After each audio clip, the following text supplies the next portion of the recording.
Hello everyone, welcome back to another English language video. Today we are looking at the English language paper 2 question 4. So the question reads the following. For this question you need to refer to the whole of source A together with the whole of source B. Compare how the writers conveyed their different attitudes to sweets. In your answer you could compare the different attitudes to sweets, compare the methods the writers use to convey their attitudes, and support your response with the references to both texts. And this question is worth 16 marks. Now, because they've put the words whole of source A and whole of source B in bold, you know that you need to be using a range of quotes. So throughout your answer for question 4, you have to show evidence of quotes from the beginning, the middle and the end for both source A and source B. Now, what is the focus of this question is that it's simply comparison. So you're comparing either the differences or the similarities. So here we are looking at specifically the different attitudes they have towards sweets. So what do we mean by attitudes? It's their viewpoint, it's their perspectives towards something. And in this scenario, it's towards sweets. You've got bullet points to help you. So the first one is compare the different attitudes to sweets. So as you know, as you write the answer, you should be constantly referring to both sources A and B throughout your answer. Secondly, compare the methods. So whilst you write your answer, you need to support it by showing how methods are used by the writer in source A and B. Now, what do we mean by methods?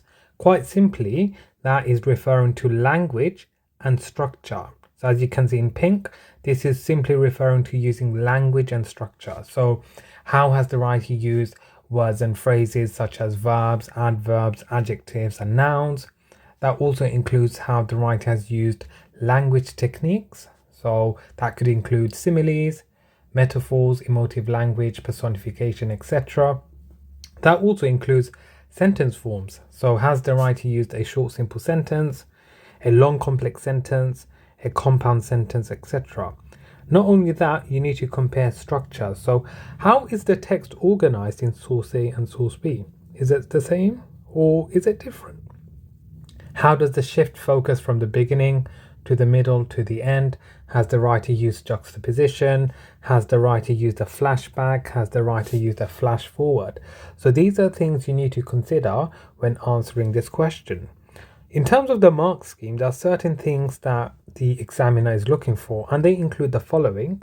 Number one is to show detailed understanding of similarities or differences between the ideas and viewpoints. So of course you need to be able to demonstrate that in your exam. Secondly, compare ideas and viewpoints in a perceptive way. So this word here is important because a lot of students struggle to show perceptive comparison. Now, how do you do that? So in simple terms, you need to be looking at the explicit differences, so the obvious differences, and also the implicit differences, the not so obvious differences. Now, if you can do both, then you should be able to get the top marks for this question. Try to look at the differences from different angles. Look at it from an alternative viewpoint as well. Another criteria from the mark scheme includes analyzes how methods are used to convey ideas and viewpoints. So we've already spoken about this. Methods and viewpoints, in simple terms, when you are discussing and analyzing source A and source B, you have to show how the writer has used methods. So we've mentioned this. This is through language and structure.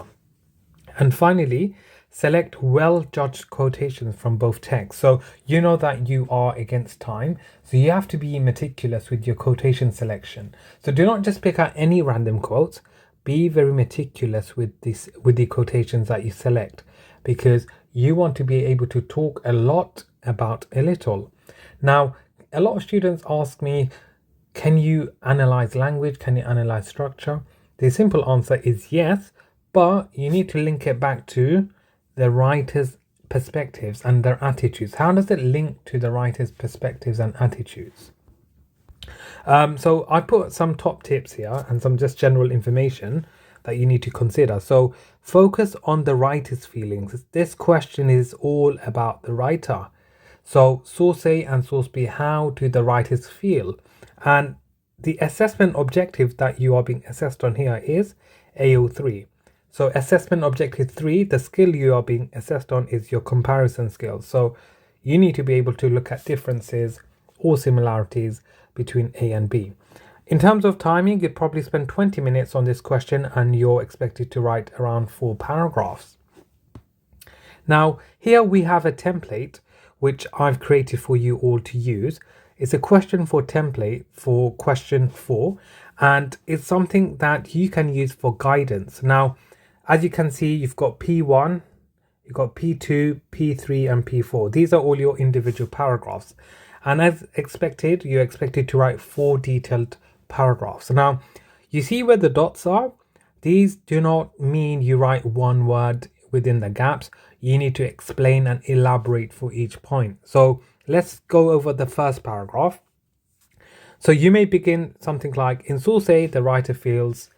about ... So you'll fill in the gap. And then after that, after your topic sentence, you need to show a relevant quotation to support your idea. And then following that, number 3, you have to pick out a particular word.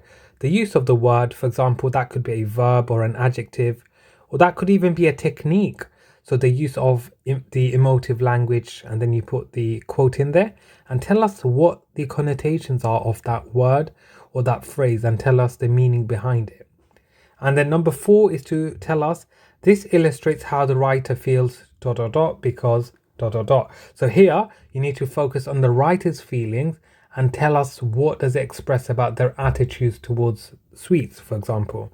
And then you will contrast it in paragraph 2, where you'll move on to source B and do the same sort of thing, follow the same order, and then you'll repeat it in paragraph 3 and paragraph 4. So if you follow this template, you will for sure do really well, but make sure you write an answer tailored to the mark scheme. And the mark scheme we've already gone over in the previous page. So take a screenshot of this template, and this is something that you can use to help answer question 4. I hope this gives everyone a better understanding for question 4 language paper 2. I will be doing a walkthrough, a full model answer for this question. So stay tuned for that. And that takes us towards the end of the video. Thank you for watching. Please subscribe, like and share for more education related videos. Thank you.